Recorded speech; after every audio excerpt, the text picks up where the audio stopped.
आज ही Doubtnut app download करें। Doubtnut पर होगा अब आपके सभी मैथ्स, केमिस्ट्री, फिजिक्स और बायोलॉजी डाउट्स का सफाया। बस अपने क्वेश्चन की फोटो खींचो, उसे क्रॉप करो और तुरंत वीडियो सोल्यूशन पाओ।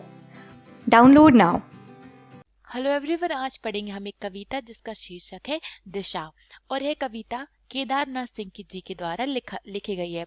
केदारनाथ सिंह जी ने बनारस कविता को भी लिखा था और यह दोनों कविताएं कक्षा 12 की पुस्तक अंतरा से ली गई हुई है। हमने बनारस कविता में केदारनाथ सिंह जी का जीवन परिचय पढ़ा हुआ है।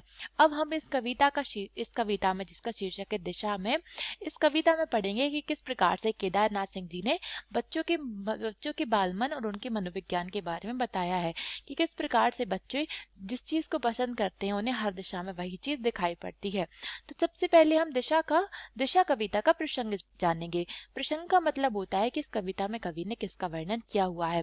तो दिशा शीर्षक कविता में कवि ने बाल मनोविज्ञान के बारे में हम इधर है। मैंने उस बच्चे से पूछा जो स्कूल के बाहर पतंग उड़ा रहा था। इधर उधर उसने कहा जिधर उसकी पतंग भागी जा रही थी। मैं स्वीकार करूं, मैंने पहली बार जाना हिमालय किधर है।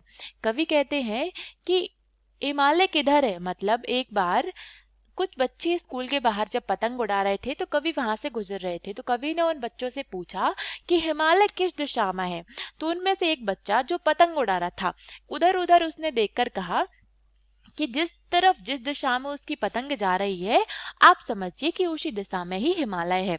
तो कवि कहते हैं मैं स्वीकार करूं, मैंने पहली बार जाना कि आखिर हिमालय है किधर। तो चूंकि कवि हमें बता रहे हैं कि उन्हें जीवन में पहली बार हिमालय की सही दिशा का पता चला। चूंकि कवि ने हमें यहाँ पर बच्चों के बाल मनोविज्ञान के बारे में बताया है कि चूंकि बच्चे पतंग उड़ा रहे थे इसीलिए उन्हें हर दिशा में पतंग ही पतंग दिख रही थी। चूंकि कवि तो पहले से जानते थे कि हिमालय उत्तर दिशा में है, लेकिन फिर भी उन्होंने बच्चों के बालमन के बारे में, उनके मन में क्या चल रहा है इस बात को जानने के लिए उन्होंने बच्चे से पूछा कि हिमालय किधर है। तो जब बच्चे ने बताया कि जिस दिशा में उसकी पतंग उड़ रही है उसी दिशा में हिमालय है, तो यह सुनकर कवि को बहुत अधिक प्रसन्नता हुई और उन्होंने जाना, पहली बार मैंने जाना कि आखिर हिमालय की सच्ची दिशा कहाँ कहाँ है। अर्थात कवि ने इसमें हमें बच्चों के बाल मनोविज्ञान के बारे में बताया है कि चूंकि बच्चे पतंग उड़ा रहे थे इसीलिए उन्हें हर दिशा में पतंग ही पतंग दिख रही थी। इसीलिए उन्होंने कवि से कहा कि जिस दिशा में पतंग जाएगी समझो उसी दिशा में हिमालय है। चलिए हमारी कविता यहीं पर समाप्त होती है। धन्यवाद। क्लास 6 से 12 से लेके नीट, IIT, JEE मेंस और एडवांस के लेवल तक 10 मिलियन से ज्यादा स्टूडेंट्स का भरोसा। आज ही डाउनलोड करें डाउटनेट ऐप या व्हाट्सएप कीजिए अपने डाउट्स 8400 400 400 पर।